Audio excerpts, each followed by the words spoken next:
Clara pense vivre l'amour parfait. Mais quand son couple chavire, la vie de Clara bascule. Après de longues années de dépression dont elle peine à sortir, une rencontre dans la rue va changer sa vie pour toujours. L'histoire de Clara est la première partie d'une histoire en 2 parties.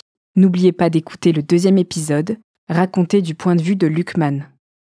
Vous écoutez Transfert. Ce témoignage a été recueilli par Jeanne Cazès. Attention, cet épisode aborde des sujets sensibles. Pour en savoir plus, reportez-vous au texte de description de l'épisode.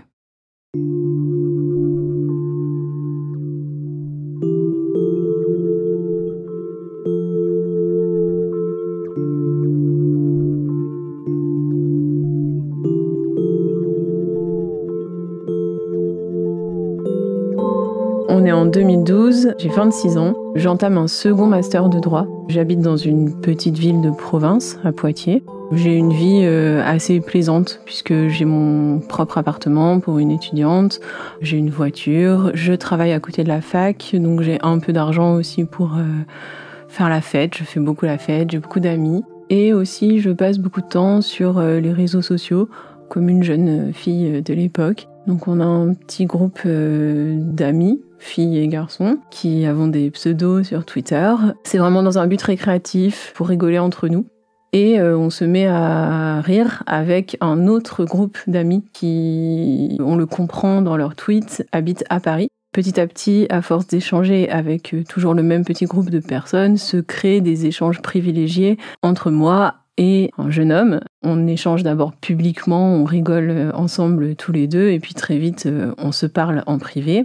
Très rapidement, on se téléphone, donc il me dit son prénom, il s'appelle Julien, il a le même âge que moi, et on a énormément de points communs. On s'entend très bien, on a la même vision de la vie, on aime la même musique, on aime le même genre de sortie, on aime les mêmes choses, on est capable de parler pendant des heures et des heures entières tous les deux, on refait le monde, on s'appelle quasiment toutes les nuits pendant des heures, et donc c'est le début d'une histoire d'amour qui se crée d'abord à distance. Bien qu'on échange tous les jours, on a envie de se voir en vrai, et il vient passer un week-end chez moi à Poitiers. Ce week-end-là se passe d'une manière merveilleuse, tout ce qu'une jeune fille pourrait espérer du début d'une relation amoureuse. On regarde un film romantique tous les deux, il m'emmène au restaurant, il est toujours très drôle, très intéressant, très attentif. Le dimanche matin, il s'est réveillé avant moi, il a rangé la cuisine, préparé le petit déjeuner. Ça confirme mes sentiments pour cette personne. Et moi, petit à petit, je commence à être vraiment très attachée. Il dit que lui aussi. Mais rapidement, au printemps 2013, il dit subitement qu'il met fin à la relation. Il dit que c'est fini, qu'il m'aime, mais qu'il ne peut plus être avec moi, que c'est terminé, etc. Et il n'y a aucun dialogue possible. Une semaine après, il revient avec des excuses. Il dit que il ne se sentait pas à la hauteur pour être avec moi, qu'il m'aime de tout son cœur. Il m'envoie des fleurs. Moi, je suis ravie qu'il revienne parce que je suis déjà extrêmement amoureuse et la relation reprend. Moi, j'ai une personnalité très empathique, j'aime prendre soin des autres, je fais très attention à mon entourage. Et donc le fait qu'il m'avoue une vulnérabilité, qu'il ne se sente pas à la hauteur, fait que finalement, je le pardonne facilement et à la limite, j'ai encore plus envie d'être avec lui. Je trouve ça merveilleux de pouvoir peut-être aider quelqu'un à se sentir encore mieux ou à aller mieux. C'est ma dernière année de scolarité, l'année scolaire se termine. J'ai pour projet depuis toujours de vivre à Paris à la fin de ma scolarité. Et donc le projet que j'ai avec ma cousine, c'est de faire une colocation dans un appartement que ma cousine a déjà, puisqu'elle s'est séparée de son copain quelques mois auparavant. Et ça tombe parfaitement, on se dit que je vais combler la place de son copain et qu'on va habiter toutes les deux. Et donc j'échange avec lui à propos de mon projet et je lui dis où je vais habiter. Et on se rend compte que c'est à 10 minutes à pied de chez lui, à 500 mètres de chez lui. À partir de mon déménagement en région parisienne, on passe énormément de temps ensemble et donc la relation reprend de plus belle.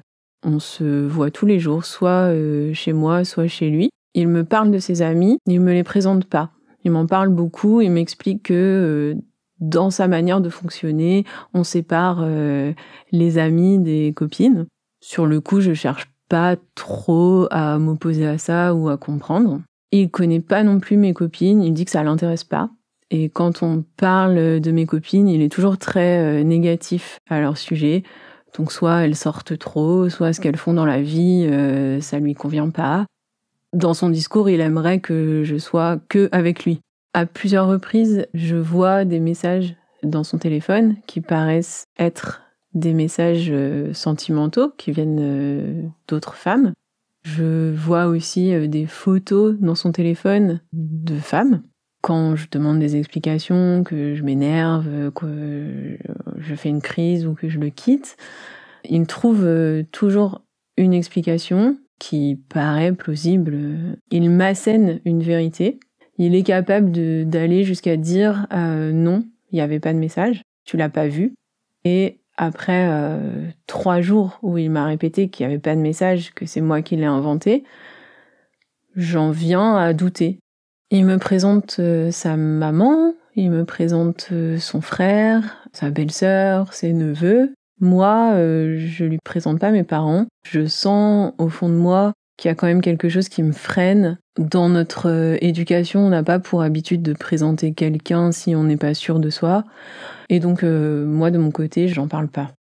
Dans notre relation, il a 2 facettes. Il a un côté où il est très élogieux. Il me dit toujours qu'il est très heureux d'être avec moi, qu'il a énormément de chance, notamment du fait que j'ai fait des études. Il me met vraiment sur un piédestal. Il me dit toujours que je suis très belle, que je suis grande, fine. Physiquement, il est beau, il est souriant. Il a l'esprit vif, donc il trouve toujours la manière de faire rire les gens, la blague qui va percuter. Quand il parle de moi aux rares personnes qu'on côtoie ensemble, c'est-à-dire à ma cousine ou à des rencontres qu'on pourrait faire dans les sorties, etc., il dit toujours « Oh, regardez ma copine, comme elle est jolie et comme elle est intelligente, elle brille ». Vraiment, il emploie des termes très élogieux.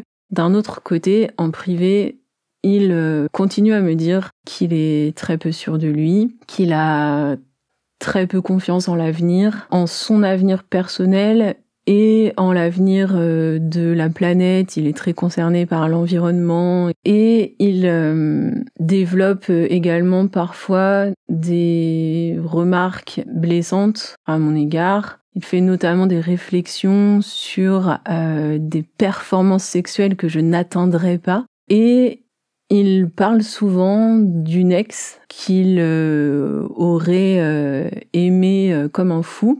Quand il en vient à parler de ça, il me dit qu'il m'aime énormément, mais que parfois il pense beaucoup à elle, et notamment à ses performances sexuelles. Moi, ça me blesse énormément, mais je cherche rapidement à savoir comment m'améliorer, comment lui plaire encore plus. Comment faire pour qu'on dépasse cet obstacle dans notre couple, mais ses pensées négatives évoluent. Il les verbalise de plus en plus, mais il ne les verbalise qu'auprès de moi. Il me parle de mettre fin à ses jours. Un jour, je rentre d'un week-end que j'ai passé avec ma famille, et il me dit « Je suis très content que tu sois rentré, heureusement que tu es rentré, j'ai failli faire une bêtise ». Et il m'explique qu'il avait échafaudé tout un plan, qu'il avait décidé de réserver une chambre d'hôtel à Amsterdam, qu'il en aurait profité pour visiter la ville avant d'aller prendre des médicaments et de mourir dans cette chambre d'hôtel. Je commence à me sentir en constante insécurité.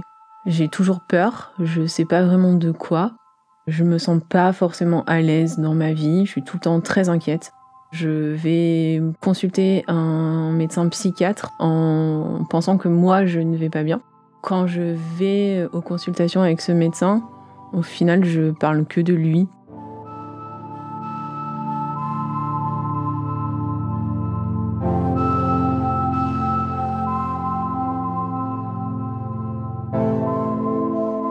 En 2015, je trouve un poste qui me plaît dans mon domaine. Je fais du conseil en politique publique pour le milieu associatif. À peine quelques mois après, donc ça fait à peu près 2 ans et demi de relation, j'ai un déplacement professionnel du mercredi au vendredi.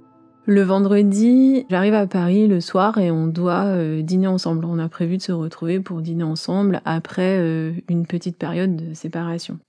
Quand j'arrive chez moi autour de 19h, il me dit qu'il n'est pas encore disponible, qu'il est désolé, qu'il est en retard et qu'il va bientôt rentrer. Et je commence à préparer le repas.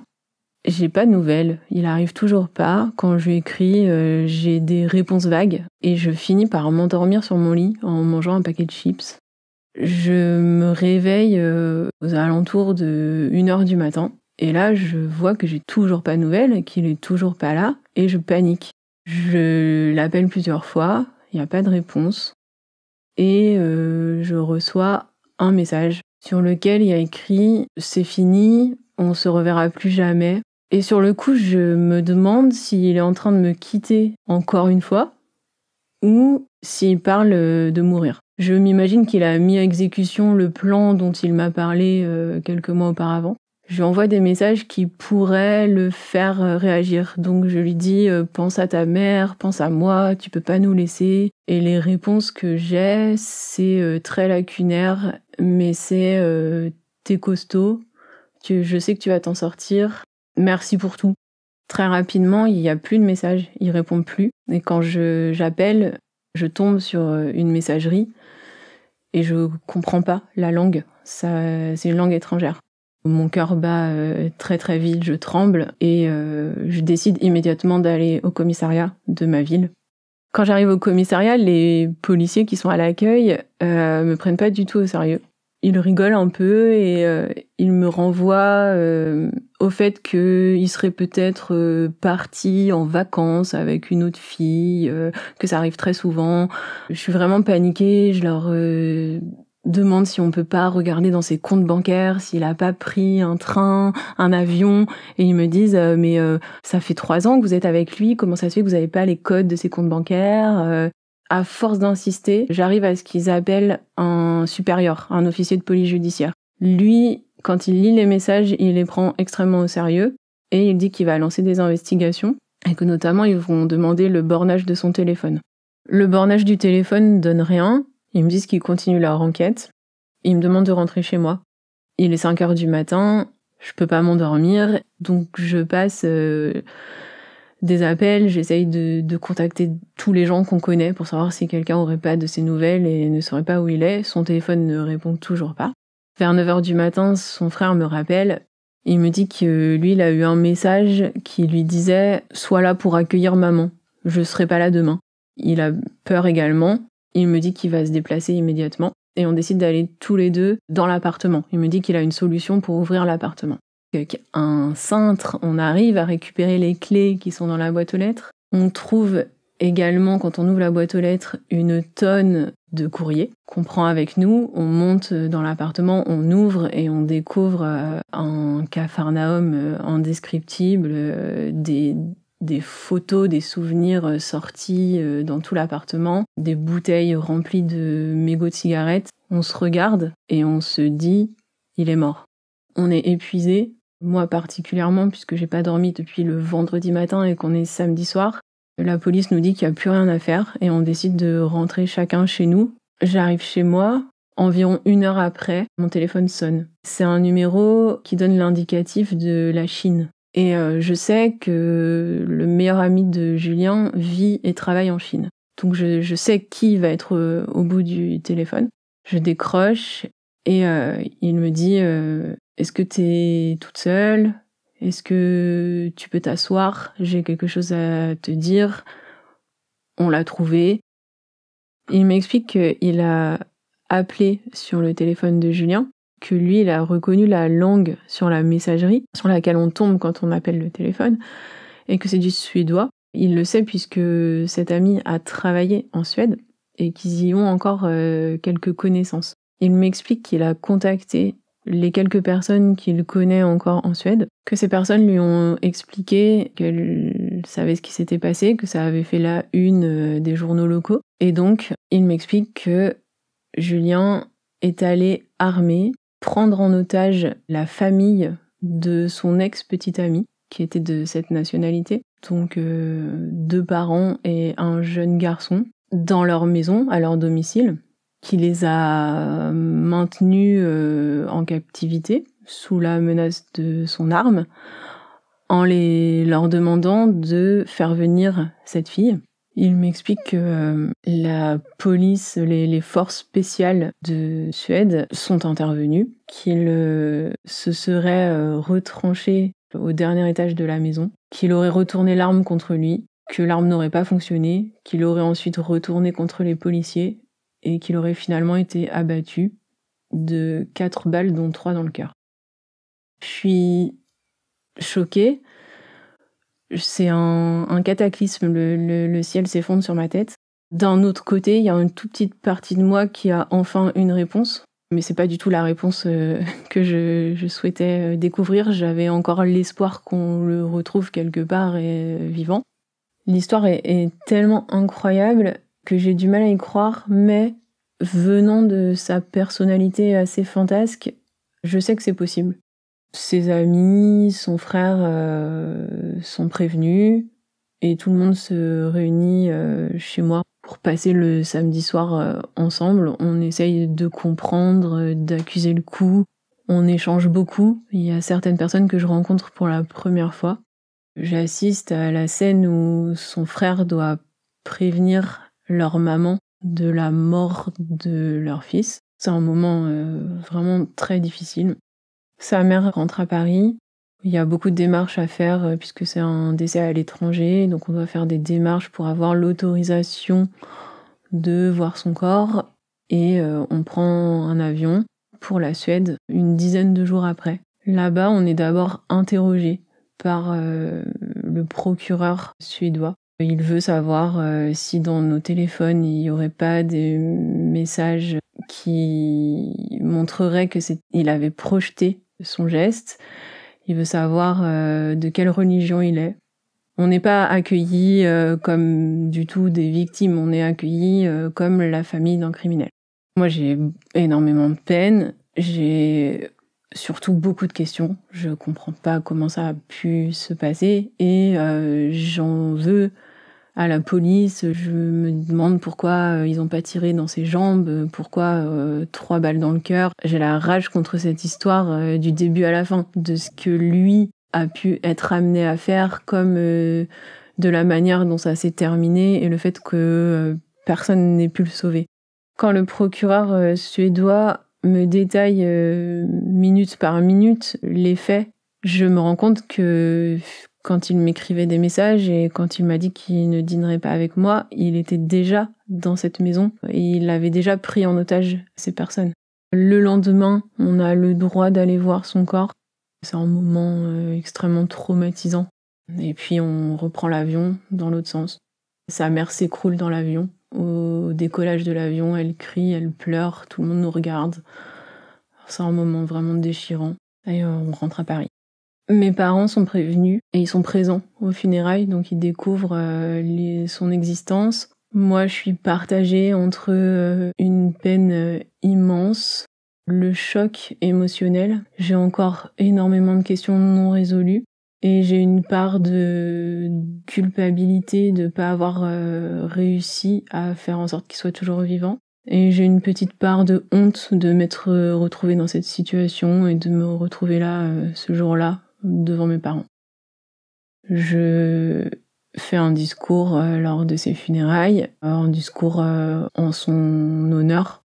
J'explique à quel point il était drôle, intelligent et merveilleux, et je dis que j'ai perdu l'amour de ma vie.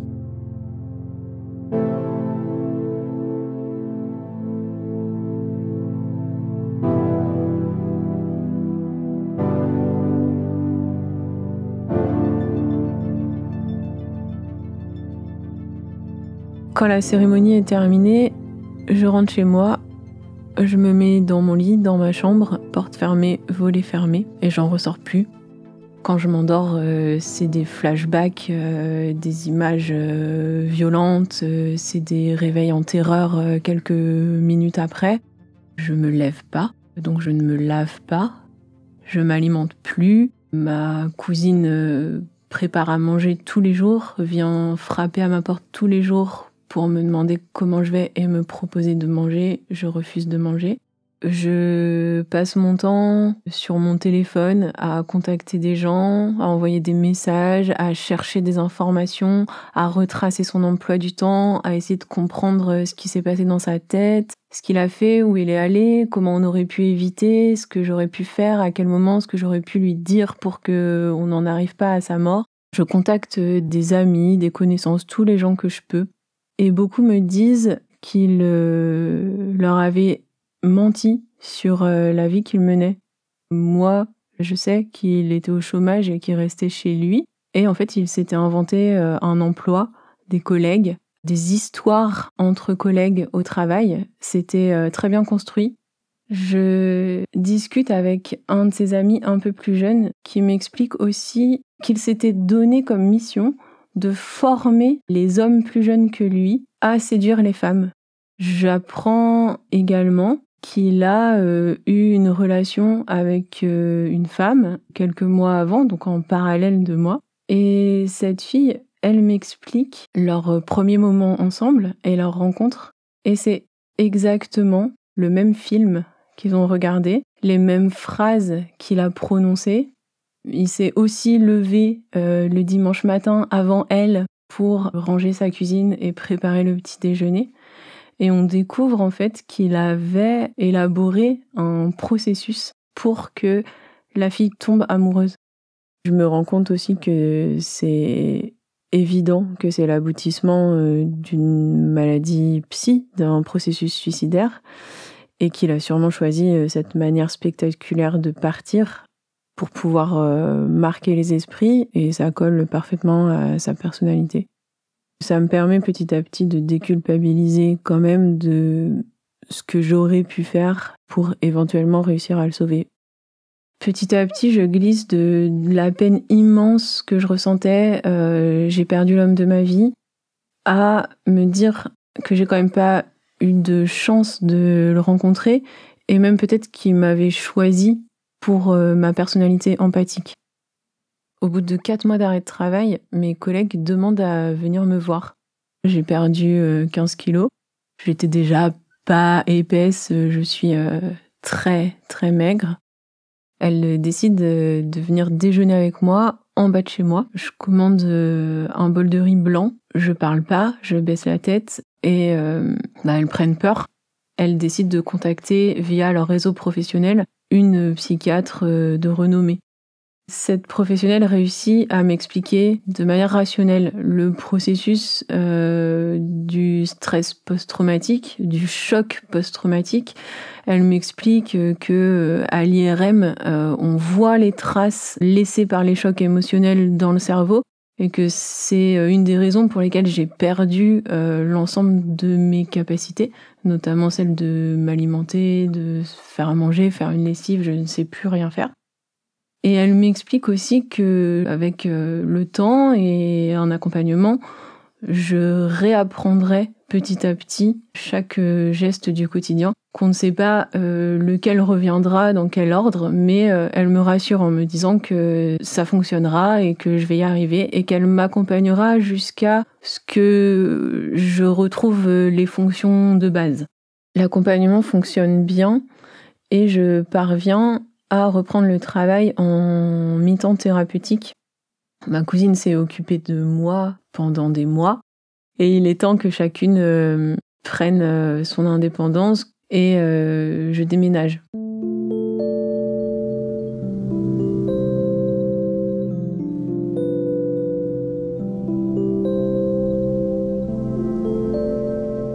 On est à l'été 2019, ça fait 4 ans que mon copain est mort. J'ai un rendez-vous professionnel et je suis proche d'une station de métro.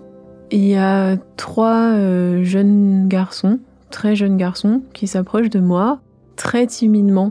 Ils hésitent à venir me parler et ils me demandent très gentiment est-ce que je peux aider l'un d'entre eux pour se présenter à l'ambassade de Côte d'Ivoire, qui est toute proche de l'endroit où je me trouve, parce qu'il est mineur et il a besoin d'une personne majeure pour signer un document et lui permettre de récupérer plus tard son passeport. Ils sont très polis, ils sont très mignons et je vois aucun problème à aller les accompagner. En ressortant de l'ambassade de Côte d'Ivoire, donc j'ai réussi à accomplir ma mission. On reprend le métro dans la même direction. Je suis avec eux, je les observe, je vois qu'ils sont très sales, qu'ils ont des vêtements troués, des chaussures trouées. Ça me fait énormément de peine. Ils sont très jeunes, ils sont très maigres. Et il y en a un d'entre eux qui s'approche timidement de moi et qui me dit « Est-ce que moi aussi, quand j'aurai reçu mes documents, tu pourras m'aider? S'il te plaît, madame, est-ce que tu pourras m'aider ?» Et j'accepte tout de suite, je lui propose de garder mon numéro. Je me dis que ça sera du temps correctement occupé plutôt que de rentrer chez moi et de dormir comme d'habitude. On arrive à ma station, je leur dis au revoir et je descends pour rentrer chez moi. J'ai changé de travail, j'ai pris un peu plus de responsabilités. Dans ma vie personnelle, en revanche, ça me prend toujours énormément d'énergie d'aller au travail et je suis pas heureuse. Je prends toujours des antidépresseurs. J'ai quelques amis, je sors très rarement et j'ai énormément de mal avec les relations avec les hommes. Soit c'est très compliqué, soit ça me semble impossible. Mais de ce côté-là, oui, je suis seule. Quelques mois après, je reçois un message d'un numéro que j'ai pas enregistré, que je connais pas. Il y a juste écrit « ça va ». Je réponds en demandant qui c'est. Je me demande si c'est pas quelqu'un qui est en train d'essayer d'établir un contact en mode un peu drague. Et en fait, il me répond que c'est le jeune homme que j'ai croisé à l'ambassade de Côte d'Ivoire. Et donc il me dit qu'il s'appelle Lookman et qu'il m'explique qu'il a besoin de mon aide. Il me demande de l'aide parce qu'il avait réussi à faire envoyer ses documents d'état civil en France et lui n'ayant pas de pièce d'identité, il n'arrivait pas à récupérer son courrier à la poste. On se donne rendez-vous, je l'emmène à la poste en question. Le guichetier nous explique que le courrier est reparti en Côte d'Ivoire, donc c'est un échec. En sortant de la poste, je lui propose de manger un kebab, bien sûr de lui payer un kebab. C'est l'occasion de faire connaissance, je m'intéresse à son histoire. Et il m'explique qu'il a 15 ans, qu'il est né dans une famille de cultivateurs dans un village de Côte d'Ivoire, qu'il a toujours rêvé d'aller à l'école, qu'il a jamais pu être scolarisé, qu'il a travaillé au champ dès son plus jeune âge, que un de ses oncles lui a proposé de le suivre pour chercher du travail sans trop savoir où il l'emmenait, qu'il a suivi cet oncle, qu'il l'a perdu sur la route, qu'il est passé par la Libye, puis qu'il a traversé la Méditerranée en bateau, qu'il est arrivé en Italie où il est resté quelques mois. Et sachant qu'il parle le français, ou en tout cas le français de Côte d'Ivoire, il a décidé de venir en France pour tenter de construire une vie. Et il m'explique que depuis qu'il est arrivé en France, depuis quelques mois, il vit tout seul, dehors dans la rue, il dort comme il peut, dans le froid, qu'il mange très peu, que parfois il a rencontré des personnes qui l'ont fait travailler en lui promettant de l'aider à avoir des papiers ou un logement, qui finalement ne l'ont jamais payé et l'ont laissé là où il était. Je sais de par mes études et mon travail que un mineur, bien qu'étranger, seul en France, doit être protégé et pris en charge par l'aide sociale à l'enfance. Donc je me dis que je vais l'aider dans ces démarches-là pour qu'il puisse avoir accès à un hébergement. Pour pouvoir être pris en charge, il faut donc prouver son identité et prouver qu'on est mineur. Pour ça, il y a des démarches administratives. Il doit recevoir des documents d'état civil et ensuite établir un passeport. Et je suis donc amenée à le revoir 2 ou 3 fois pour l'accompagner dans ces démarches. Et à chaque fois que je le rencontre, je découvre de plus en plus un jeune non seulement extrêmement gentil, très motivé. Il a envie de faire beaucoup de choses, il a beaucoup de rêves et malgré ces conditions très difficiles, il se bat. Et il est très poli et il est très attachant. À côté de ça, je vois qu'il est très affaibli. Ses vêtements sont pas du tout adaptés à l'hiver. Il arrive régulièrement mouillé, il a faim. On sent quand il mange qu'il a pas mangé depuis plusieurs jours. Et ça me brise le cœur, clairement. Au mois de novembre, ça fait 5 mois donc que je le connais. Et il m'explique que son recours a été refusé et donc qu'il est amené à rester dehors. C'est une période où il fait 2 degrés dehors.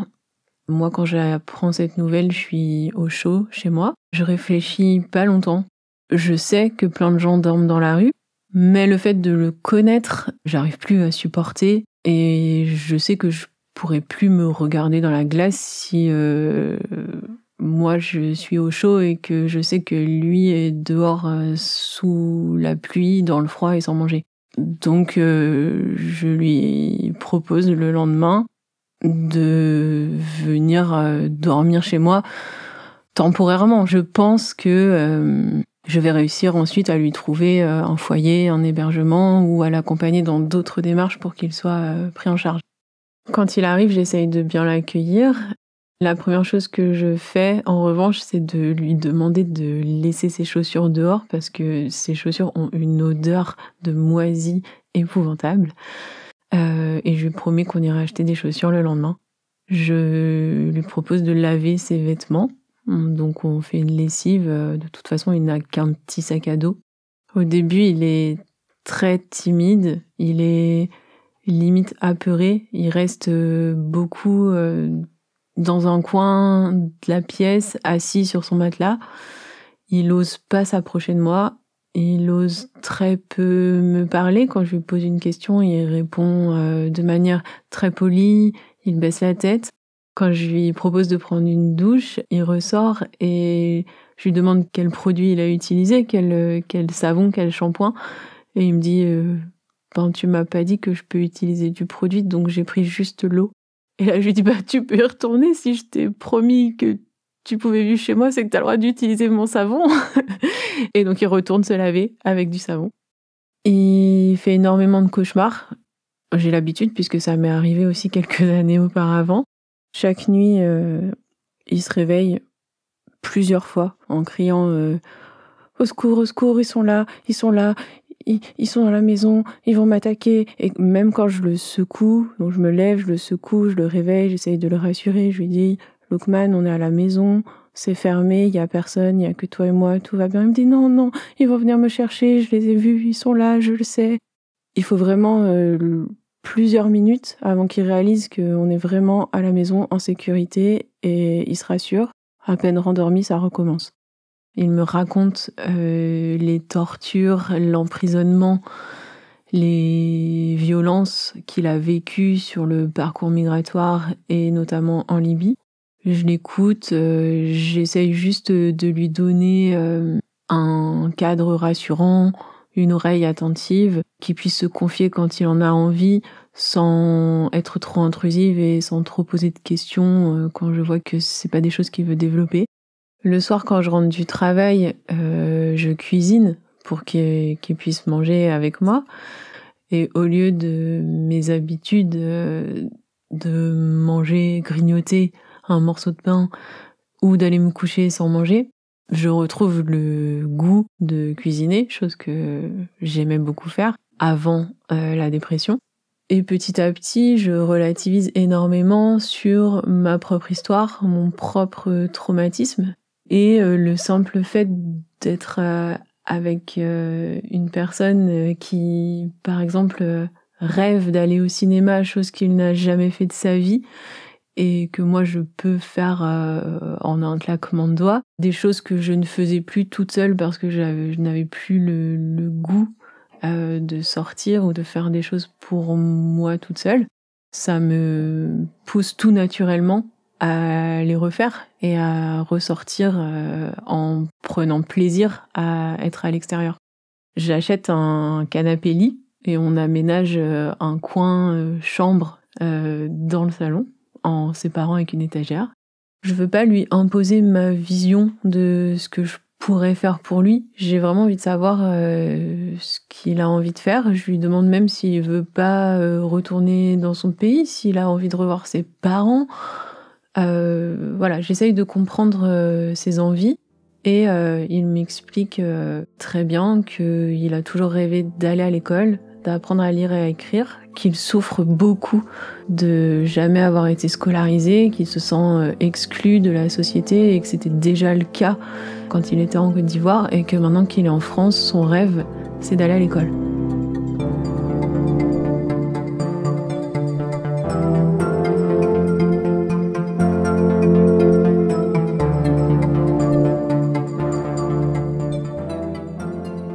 Je l'inscris d'abord dans des cours de français gratuits qui existent dans les bibliothèques à Paris. Donc chaque matin, il prend son petit sac à dos et il me dit « je vais à l'école », alors qu'en réalité, il va prendre des cours dans une bibliothèque, mais lui, il est très très content.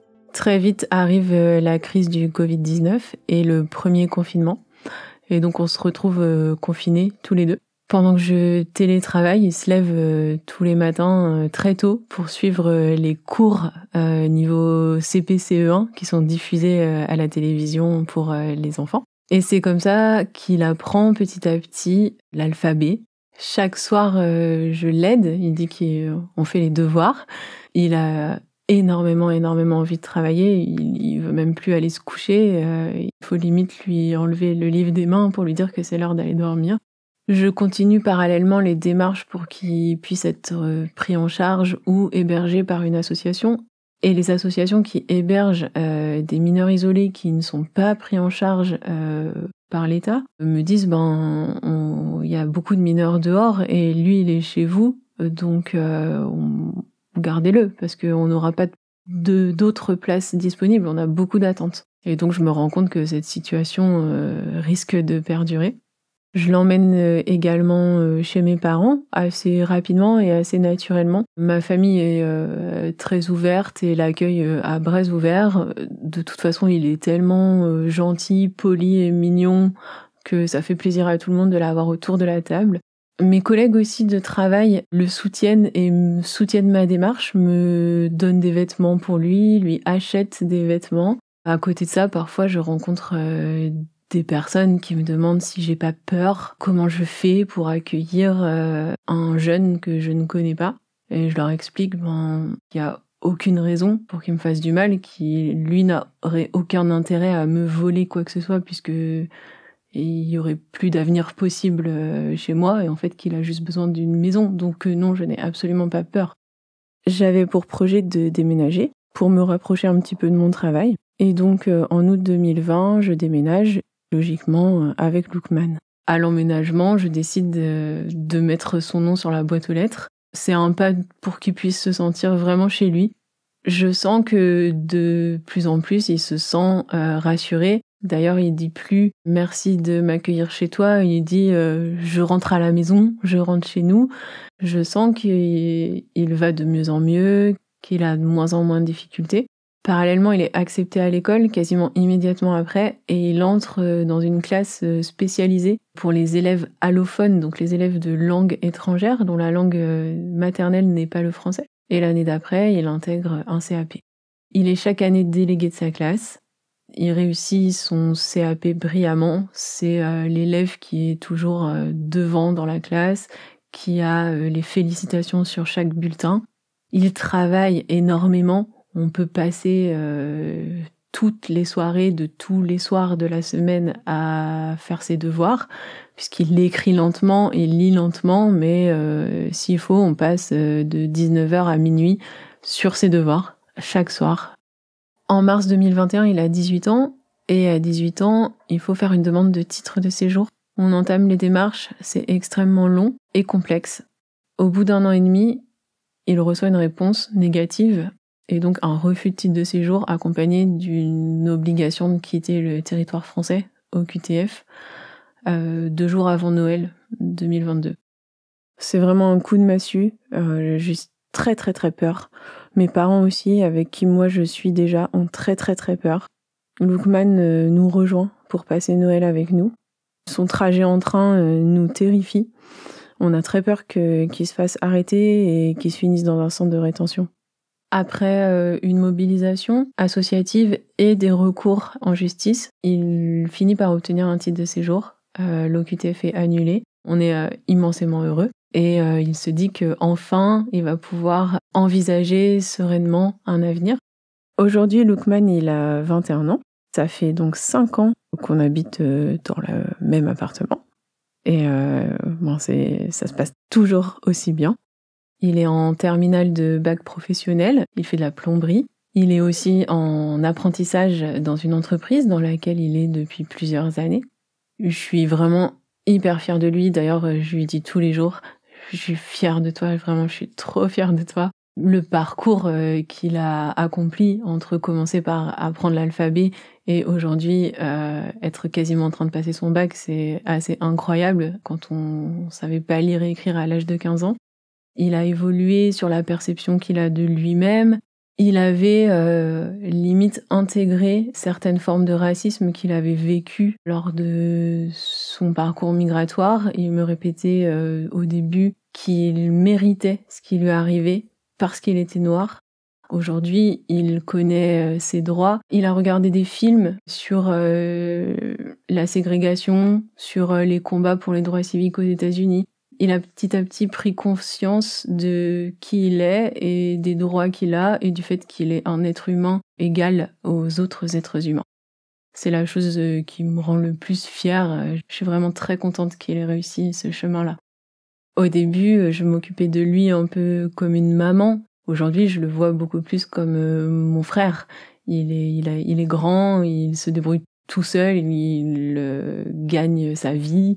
C'est comme si je vivais en coloc avec mon petit frère. Il est toujours pas réellement sorti d'affaire du côté administratif puisqu'il rencontre des problèmes pour renouveler son titre de séjour. Mais il est bien accompagné et moi je le laisserai jamais tomber. Ma famille non plus. Et il le sait. Moi, aujourd'hui, j'ai énormément évolué psychologiquement. Je prends plus du tout de médicaments. J'ai plus besoin de traitements antidépresseurs. Je ressors de nouveau. J'ai de nouveau beaucoup d'amis. J'ai passé l'examen du barreau et je rentre à l'école des avocats. Je suis heureuse. Le rapport aux hommes peut toujours être compliqué, mais je pense que je suis pas la seule dans ce cas-là et que ça s'entend avec l'histoire que j'ai vécue.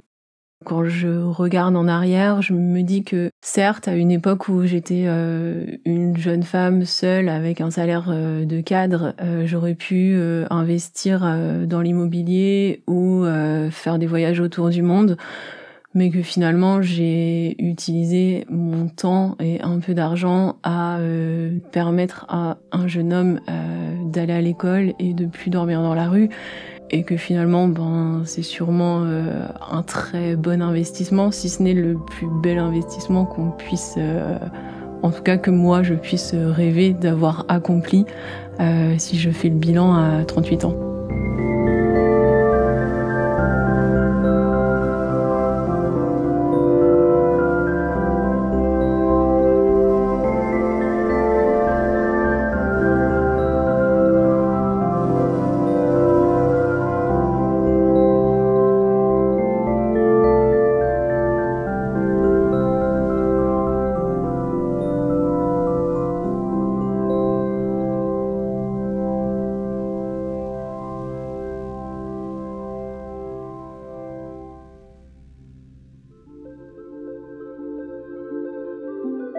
Vous venez d'écouter Transfert. Ce témoignage a été recueilli par Jeanne Cazès. Cet épisode a été produit par Slate Podcast. Direction éditoriale, Christophe Caron. Direction de la production, Sarah Koskiewicz. Direction artistique et habillage musical, Benjamin Septem-Ours. Production éditoriale, Sarah Koskiewicz et Benjamin Septem-Ours. Chargé de pré-production, Astrid Verdun. Prise de son, Marius Sor. Montage, Mona Delahaye. Musique, Thomas Loupias. L'introduction a été écrite par Sarah Koskiewicz et Benjamin Septem-Ours. Elle est lue par Aurélie Rodriguez. Retrouvez Transfert tous les jeudis sur slate.fr et sur votre application d'écoute préférée. Découvrez aussi Transfert Club, l'offre premium de Transfert. 2 fois par mois, Transfert Club donne accès à du contenu exclusif, des histoires inédites et les coulisses de vos épisodes préférés. Pour vous abonner, rendez-vous sur slate.fr/transfertclub. Pour proposer une histoire, vous pouvez nous envoyer un mail à l'adresse transfert@slate.fr.